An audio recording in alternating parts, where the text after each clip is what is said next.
of giants who have converted an idea into a practical way to support the food needs of the world. And it has built the shrimp industry from nothing into a $100 billion a year food. Too much, Bill. What? What did you say, John? Too much. Too much. By half. And dependent on that is also the food, the fish industry that likewise is now converted into something that was wild in the ocean and is now a practical necessity. So it's with pride and pleasure that I introduce you again to your friend and benefactor, John Cheshire.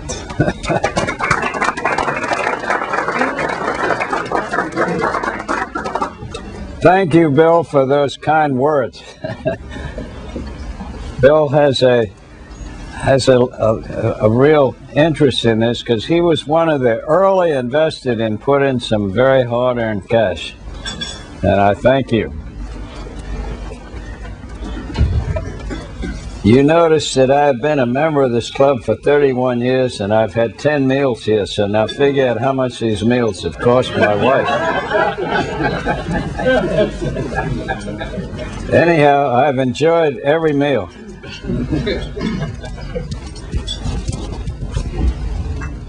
I have a prepared text. Can everyone hear what I'm saying?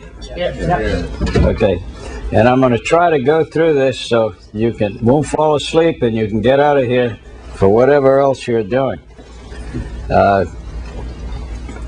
Many in the audience here are former investors at Marifarm. Now I'm going to name a few of them. Don't feel left out if I've missed you. The Sharps. Now we had some really high-powered investors here. Hugh and Bayard, Sam Carpenter, the Weymouths. I see Patty back there, and Andy, and Frolic.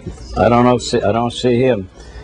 Delphi Management. I see Nicky DuPont. All of these, the legends. I see Michael here. They were really a fabulous collection of investors, and this story was a great story, and it resulted in what Bill has said.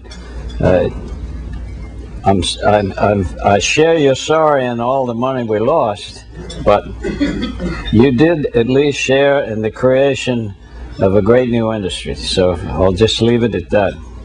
Now I propose to briefly scan the book I wrote on Marifarms, which is over here, and you can have any one you like. It's all for free, and I will give you a personal copy if you like. Then I'm going to sum up the significance of Marifarms, what it's done, the status of the present-day shrimping industry, and then of equal importance, and which is quite astonishing, the status of the world fishing industry. Now I'm not going to go into that too much, but you should know a little bit about that to see how this all fits together.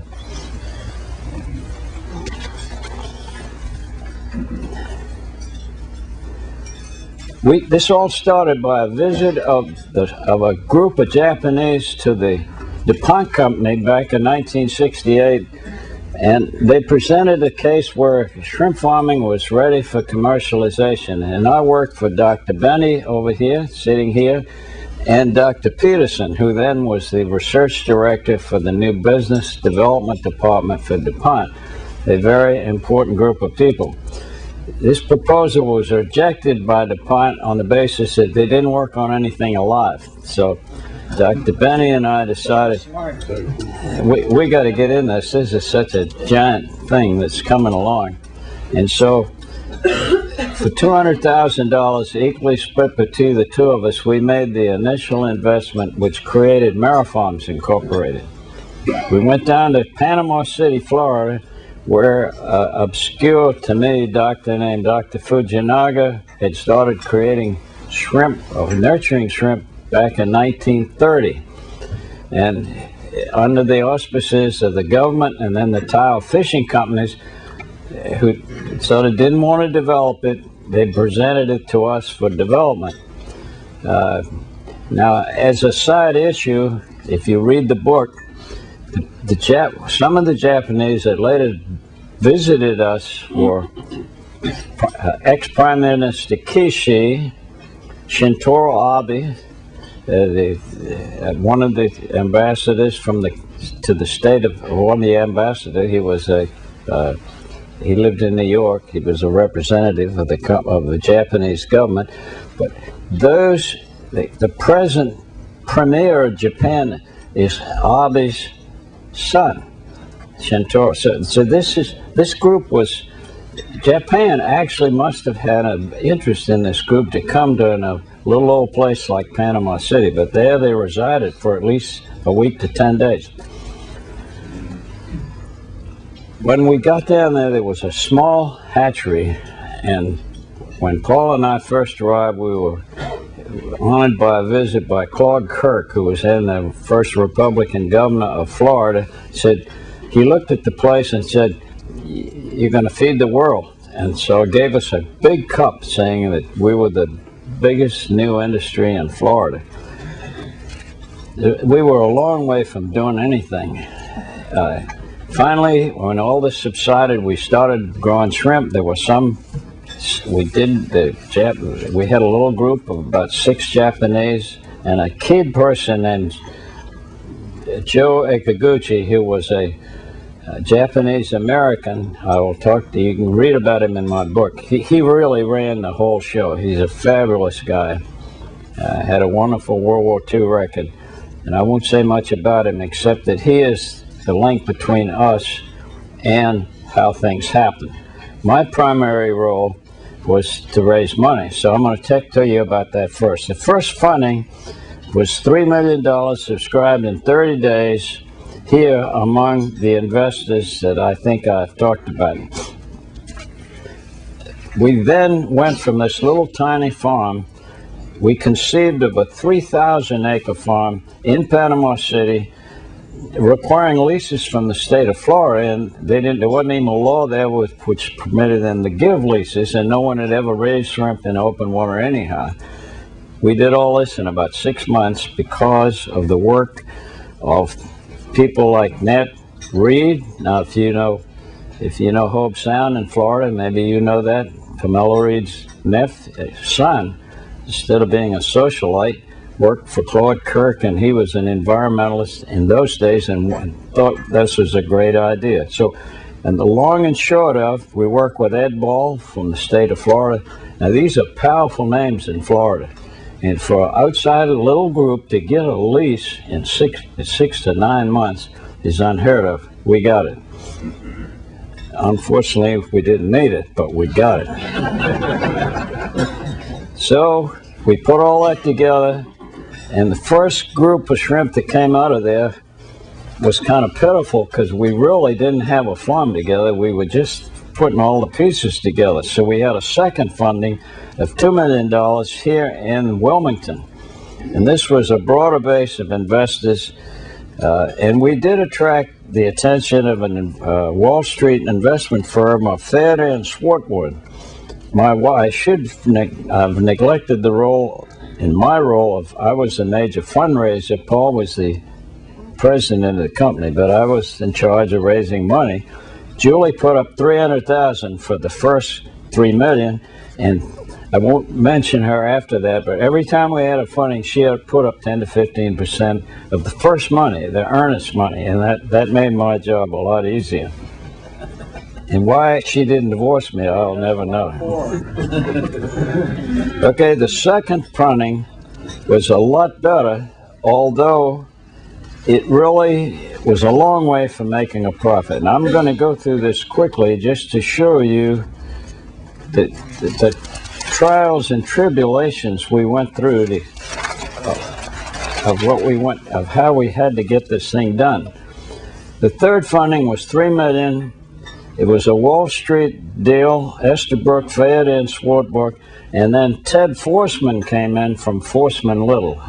Is that familiar to you, gentlemen? I lent him $20 for lunch once, and he never repaid me. I think he's worth $400 million today, but he put that deal together. Unfortunately, that year was operating to disaster. The new directors bailed out. Dr. Benny, who was sitting over here, was at the insistence of Forsman, because Dr. Benny lived in Wilmington, put me in, inadequate as I was, as a replacement. The operating results improved somewhat.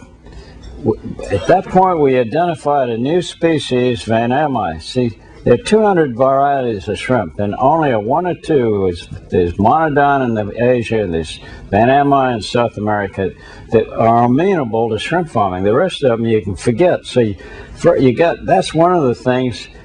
The Japanese were working with Japonica, so it's just something completely different. So you can see some of the problems that are opening up here.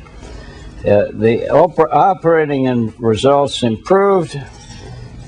We identified the new species, and here we started a partnership with Ralston Purina. I don't know that the members of the corporation knew about it, but we got going with the guys that were doing what they were doing, and we started captive breeding, which was going to turn out to be later on the savior of this whole damn operation.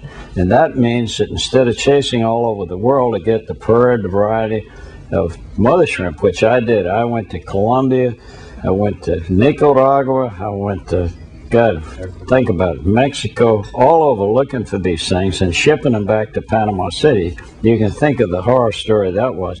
So we were trying desperately to breed them in place so we didn't have to do that.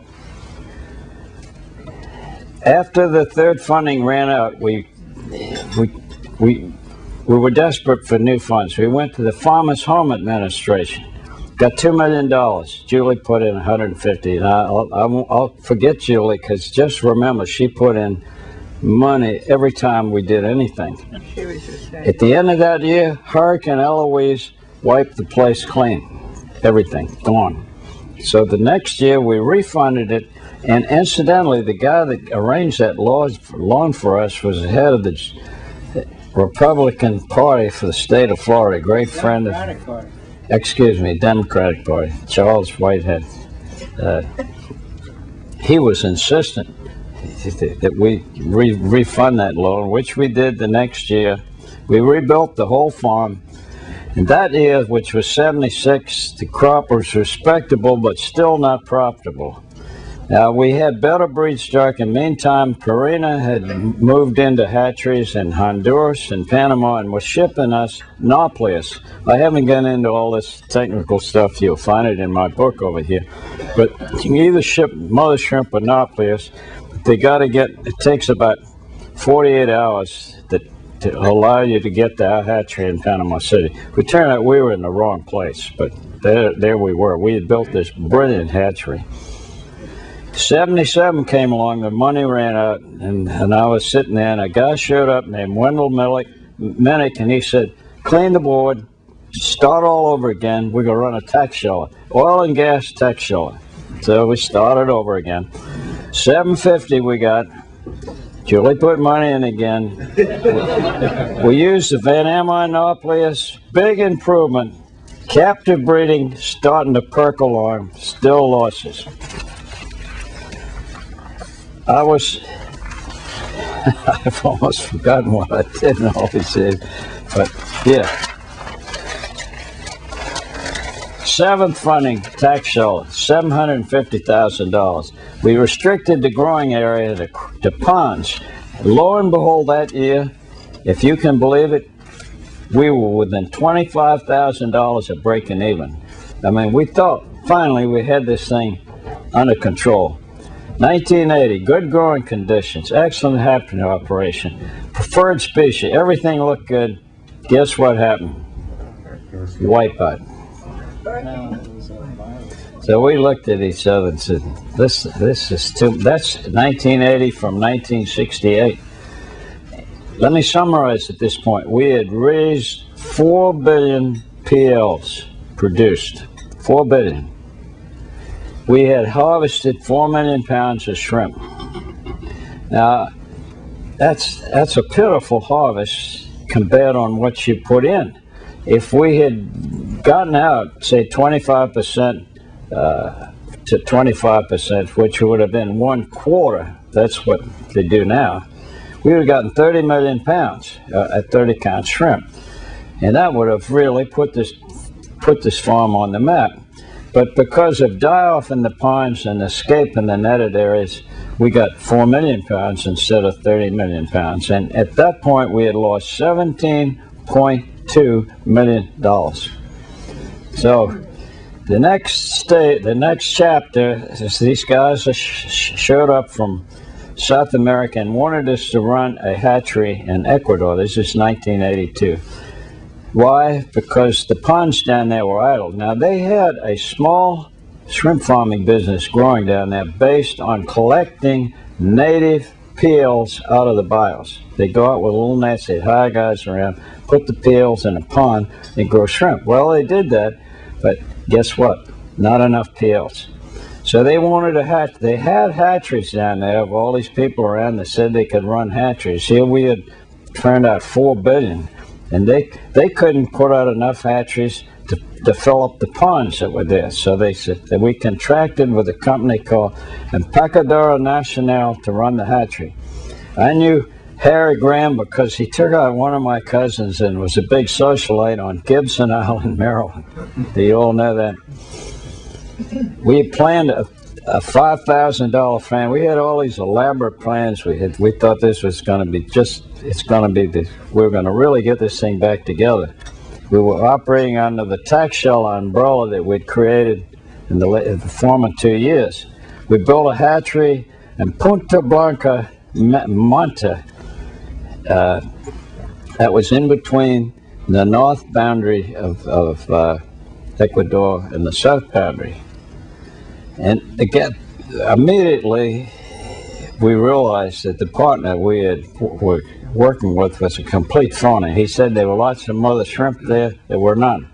And so I had been down to Tumaco, which is in Colombia, and I knew they were there. And I thought they might be there at the mouth of the Guayas River, but we never could find them. And then there was another river called the River Chani in between. We looked for them there, couldn't find them. So we went all the way up to Esmeraldas, which I knew they were going to be there, and they were. And we got all kinds of mother shrimp there and got the hatchery started. But the problem was you had to bring them for Esmeraldas back down to Mana, which is something like 100 miles over horrible roads. And I got arrested and jailed in Esmeraldas for capturing shrimps for Libra no muerte. And this stupid little guy was with said, look, they're going to be dead after a while. But that's not what the guy wanted. He wanted about $4 of sucres. So we got thrown back in, drove back downtown, thrown in jail. They took our truck, ran all around town. I finally got out. I offered the guy 2 bottles of Dealwa scotch, and I got out. Anyhow, we continued captive breeding. We started to really do what that little situation promised. We had lots of successes on captive breeding. We operated the hatchery. We had 100 million peels produced. But then we had personnel problems. Harry Graham, that we had picked out, that I had known from Gibson Island, he's a hopeless crook, if not a gangster. He violated all the rules of all the terms of our agreement, threw me out of the hatchery, and abrogated all the terms of the lease. And my partner, Joe Kiguchi, who was a fabulous guy, came down there, and Wendell went down there. They couldn't deal with this guy, so we quit. So that's the end of Marifarms, really. But let me tell you what happened after that. Today, there are over 300 commercial hatcheries, 100 in South America and 200 in Asia. And these are detailed in this book on Wolf shrimp farming over here. The guy that puts that together now is a friend of mine. Production is over 4 billion pounds per year, where in the heyday of captured shrimp, it was about 800 million pounds per year. So that's a 5-fold increase, and shrimp farming is going way up, and capture of shrimp is going way down, as you will see. And that's at a cost of $1 to $1.50 a pound. Sale value of shrimp now is $7 to $10 billion per year wholesale. That drives shrimp prices down to what they were at the 1975 levels.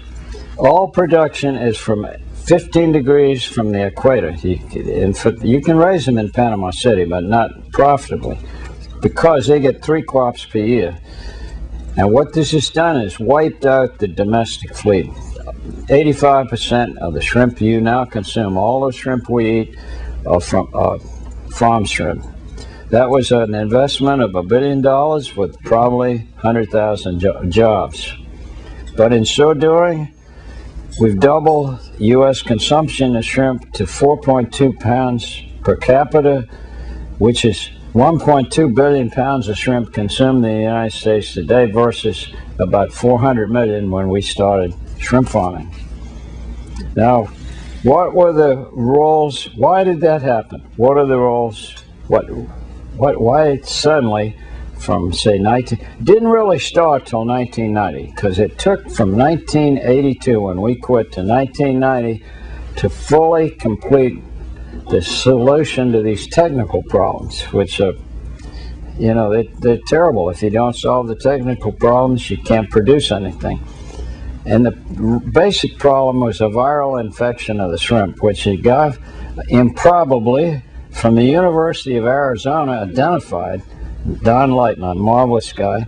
He worked on it. Why? Who knows? What's Arizona got to do with shrimp farming? But anyhow, he identified the problem, and it's detailed in my book how he did that and what happened.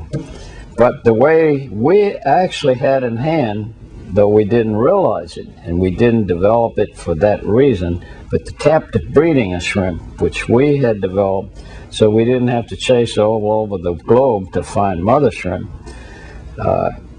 If you do 10 to 15 cycles of captive breeding, you eliminate the virus. And once you eliminate the virus, and you're in the right place, and now wild mother shrimp are only used.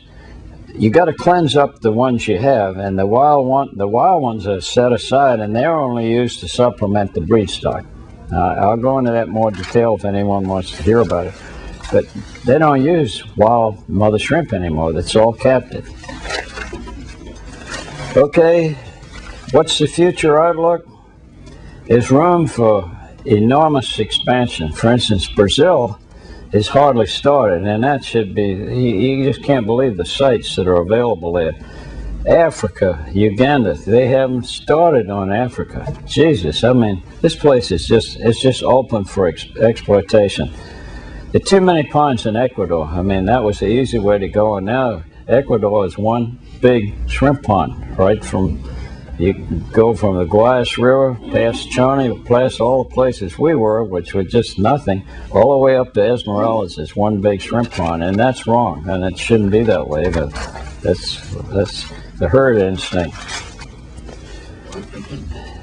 Let me put this in perspective to, I'm almost finished here, to fish farming, because you've read about that in the papers, and that is another unbelievable development. Shrimp farming has probably been the most successful, but this thing has come along too. In 1970, when we started, fish farming amounted to 5 million tons of fish worldwide. In 2004, it was 50 million tons that's worth $63 billion. 50% of the fish now consumed. In other words, half the fish now humans consume are farmed. And this is in Asia, Africa, China, and to a much smaller extent, maybe 5 to 10% of that in the United States. But most of it is offshore again. Now there are ponds and the problem with fish farming is they're running out of fish meal. See, shrimp, I didn't talk much about feed, but shrimp don't use much feed per pound. Once you get it all together, shrimp are called a benthic creature that scavenges on the bottom. They eat mostly diatoms and other stuff. They don't need much supplemental food, and the supplemental food they do eat is mostly soy meal and maybe 5 to 10% fish meal. Fish farming is different. You got to have a high percentage of fish meal, and what's happening and the ratios are higher. So you're running out of fish meal. So there are a lot of technical problems that are going to have to be solved here. And the primary way they do it now is in these places in ponds, but they also try and net it both in bays and ocean. I'll do those two together. And here you need, if you're going to deal with a premium fish, you need raw fish. And that's a bad thing because you need 5 pounds of raw fish per pound of fish, and that's not a very profitable way to doing it on a very large scale, because you're going to run out of fish again. In fact, you make the problem worse. And the other problem, again, is disease. And you can cite a perfect example of that in the demise of the North Atlantic salmon run, where farm salmon, because of the pest, the little things that infest the salmon, they put disease control chemicals on them, and they get out in the wild, and they pick up on the salmon run. And the wild salmon run in the last 15 years has been decimated. It's down 90%. That's terrible. That's not a very good return. Shrimp farming hadn't really affected shrimp at all. I mean, it's a different story.